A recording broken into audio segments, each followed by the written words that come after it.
Assalamualaikum warahmatullahi wabarakatuh.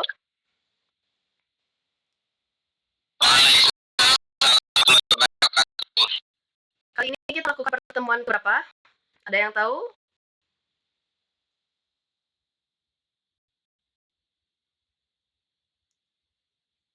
Baik, sepertinya tidak tahu. Kali ini kita akan melakukan pertemuan kelima. Ada yang tahu materi yang akan kita bahas hari ini apa? Menjelaskan dinamika kelompok Bu kalau tidak salah. Oke, bagus Ridwan.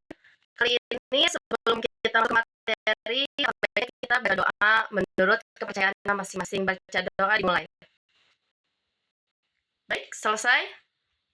Nah, kali ini kita akan melakukan pretest terlebih dahulu sebelum masuk ke materi. Silahkan untuk dicatat. Oke, untuk soal yang pertama. Apa yang dimaksud dengan norma kelompok dalam konteks dinamika kelompok? A. Jumlah anggota maksimal dalam satu kelompok. B. Aturan diharapkan dari anggota kelompok setelah tugas selesai. B. Jadwal rutin sama. Yang soal kedua, tahap storming dalam model perkembangan kelompok diadai dengan kemudahan bersama secara harmonis, B. mempercayai produktivitas maksimal dalam menyelesaikan tugas, munculnya konflik internal dan persaingan antar anggota saat menentukan peran. D. Terbentuknya kesepakatan mengenai visi dan misi jangka. Sudah?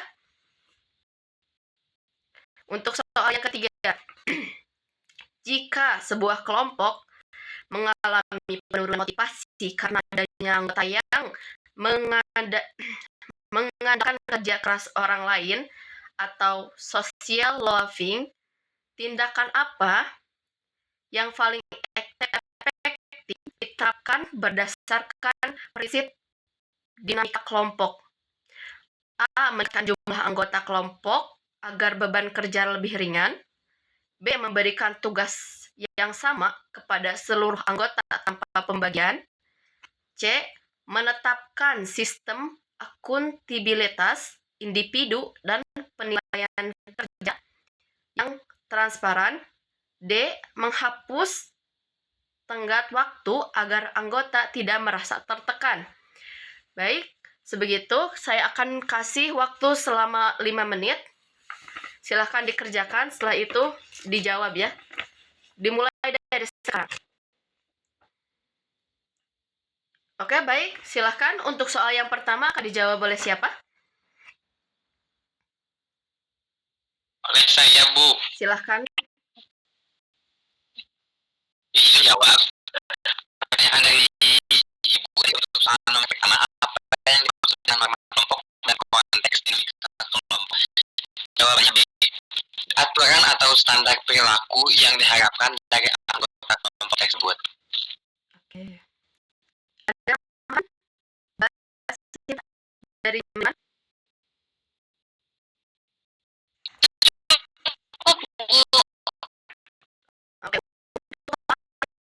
Yang kedua,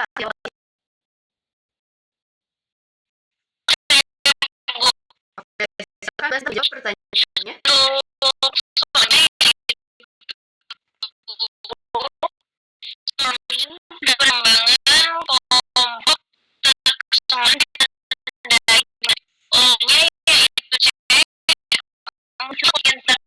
Persaingan anggota saat menentukan.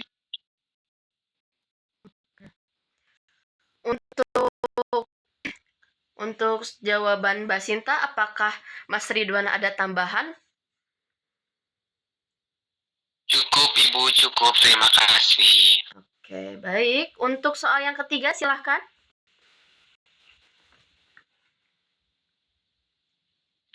Sama saya saja Bu. Silakan. Untuk soal nomor 3, jika sebuah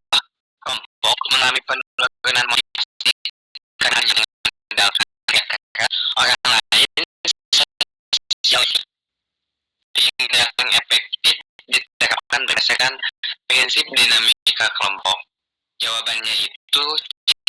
Menerapkan sistem akuntabilitas individu dan penilaian kinerja yang transparan.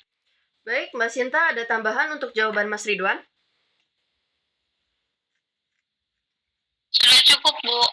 Oke, bagus. Untuk jawaban-jawaban dari soal ketiga tersebut, apakah betul semua, apakah tidak?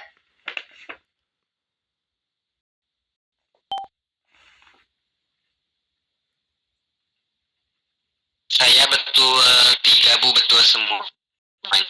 Oke, untuk Mbak Sinta, betul berapa? Betul semuanya juga, Bu. Oke, baik. Karena kita sudah melakukan pretest, kita akan masuk ke materinya ya. Materi yang dimana kita menjelaskan dinamika kelompok, di mana pembahasan ini adalah yang memiliki faktor yang mempengaruhi tahapan pembentukan kelompok dan perannya dalam organisasi. Nah, definisinya itu ada di mana studinya interaksi antar anggota kelompok di sebuah organisasi itu mencapai tujuan bersama. Jadi untuk dinamika kelompok itu adalah yang dimana kita memiliki sebuah tujuan untuk keberhasilan bersama dan mencakup proses pembentukan, yaitu di mana pembentukan sebuah organisasi ataupun perusahaan itu sendiri, di mana konflik dan norma atau kinerja itu bisa terpengaruh atau ada di dalam sebuah perusahaan tersebut. Nah, ada tahapan pembentukan yang menurut teori Tuxman seperti pretest yang tadi saya pertanyakan di awal, yang dimana forming atau pembentukan itu adalah saling mengenal dan memiliki tujuan, yaitu memahami tujuannya bersama. Lalu storming yaitu adalah perbedaan pendapat yang dimana sering muncul perbedaan ini adalah yang dimana pendapat seorang individu atau kelompok itu akan berbeda. Dan perebutan peran, dimana kalau misalkan dalam perusahaan gitu terkadang kita mau terlihat bagus di depan atasan, padahal itu adalah bukan peran kita. Lalu ada norming, yaitu pembentukan norma, yang dimana anggota mulai menyesuaikan diri dan membuat aturan, yang dimana seharusnya yang tidak ada menjadi ada, dan itu menjadi salah satu aturan yang tidak tertulis. Lalu ada performing, pelaksanaan, yang dimana kelompok bekerja efektif dan memiliki komunikasi yang lancar, yaitu untuk menjadi tujuan yang baik, di mana tujuannya itu dapat tercapai sesuai dengan target perusahaan atau organisasi tersebut. Lalu ada zero learning, yang dimana itu adalah pembubaran, di mana kelompok menyelesaikan tugas dan melakukan evaluasi setelah sebuah perusahaan atau melakukan tugasnya secara keseluruhan, mereka akan melakukan evaluasi secara menyeluruh bagaimana kelemahan dari tugas mereka, strategi mereka itu di mana. Nah, yang di mana itu peran dinamika kelompok sangat penting bagi perusahaan untuk mengatur bagaimana jalannya perusahaan tersebut supaya tidak terjadinya sebuah konflik. Tapi sekalipun kita memiliki tujuan yang jelas ataupun komunikasi yang baik, tetap saja pasti ada konflik di perusahaan tersebut. Nah, kita akan menilai dari efektivitas. Mengevaluasi tim harus mencapai fase performing untuk dianggap sukses. Nah, di mana penilaian ini tidak selalu kelompok tugas sementara, tetapi yang hanya ini adalah fase norming dan berhasil menyelesaikan tugas dengan baik dan efektif. Jadi kita juga harus memiliki sebuah keputusan. Dari sebuah keputusan yang kita ambil, di mana keputusan yang kita ambil tidak merugikan orang lain ataupun untuk kita sendiri. Kesimpulannya itu adalah dinamik kelompok itu kompleks yang mencakup pembentukan, pelaksanaan, kolaborasi, dengan teori-teori yang dimana kita akan paham banyak konsep secara kognitif, tetapi juga mampu menerapkan, menganalisa, mengevaluasi secara keseluruhan yang dimana strategi yang kita ambil. Lalu menciptakan solusi nyata untuk sebuah perusahaan ataupun organisasi tersebut. Nah, itu salah satu pembahasan singkat dari dinamika kelompok. Ada pertanyaan dari penjelasan saya?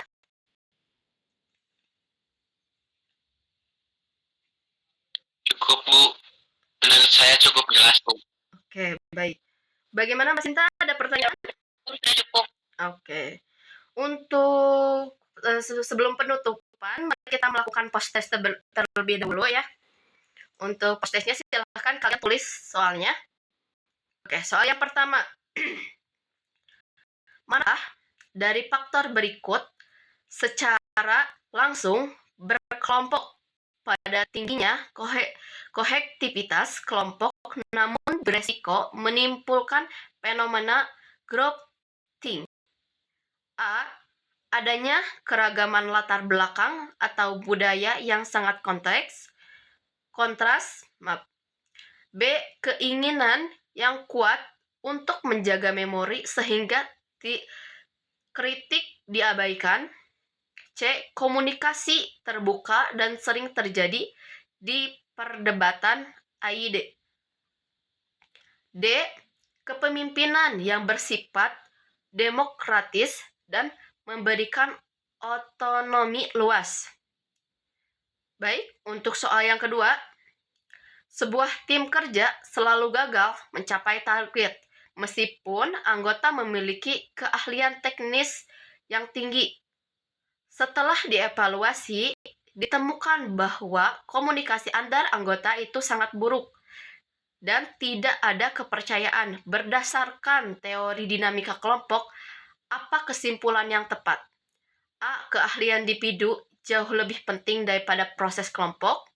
B. Kelompok tersebut gagal membangun fondasi interpersonal, yaitu pemeliharaan kelompok. C. Tim tersebut harus dibubarkan karena tidak memiliki pemimpin yang otoriter. D. Kegagalan tersebut murni disebabkan oleh faktor eksternal organisasi. Oke. Untuk soal yang ketiga, silahkan ditulis kembali.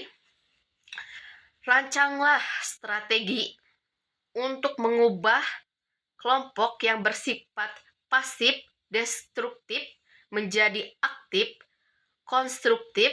Langkah pertama yang paling krusial adalah A. Memaksa setiap anggota mendatangi kontrak kerja formal. B. Mengadakan sesi team building untuk merumuskan kembali nilai dasar dan tujuan bersama. C. Mengganti seluruh anggota kelompok dengan orang baru yang lebih kompeten. D. Menghilangkan struktur organisasi agar tidak ada batasan antar anggota. Baik, silakan untuk dijawab pertanyaan saya.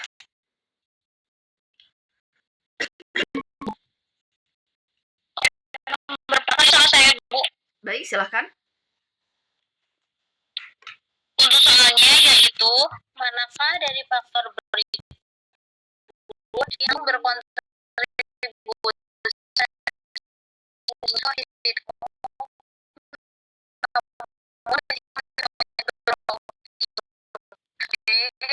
keinginan yang kuat harmoni sehingga kritik diabaikan. Itu, Bu.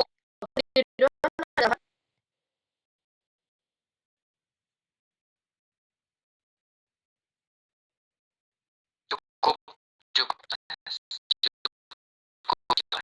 Yang ketiga silahkan dijawab oleh siapa? Maaf, untuk soal yang kedua maksudnya. Buat saya ya. Oke, silakan kedua. Soalnya bisa mencapai target meskipun anggotanya memiliki keahlian teknis yang tinggi. Setelah dievaluasi, ditemukan bahwa komunikasi antar anggota sangat buruk dan ada kepercayaan. Berdasarkan dinamika kelompok, apakah kesimpulan yang paling tepat. Nah, kesimpulan yang paling tepat keluar di jawaban di noti B. Kelompok tersebut diinterpersona atau pemeliharaan kelompoknya. Cukup. Oke. Mas Indra, ada untuk jawaban Mas Ridwan? Sudah cukup, Bu. Oke, untuk soal yang ketiga akan dijawab oleh siapa? Oleh aku, Bu. Oke, silahkan. Untuk soalnya, rancanglah sebuah strategi untuk mengubah kelompok yang bersifat pasif destruktif menjadi aktif konstruktif. Langkah pertama yang paling krusial adalah yaitu B. Mengadakan sesi team building untuk merumuskan nilai dan tujuan bersama. Seperti itu, Bu. Oke, Mas Ridwan ada tambahan?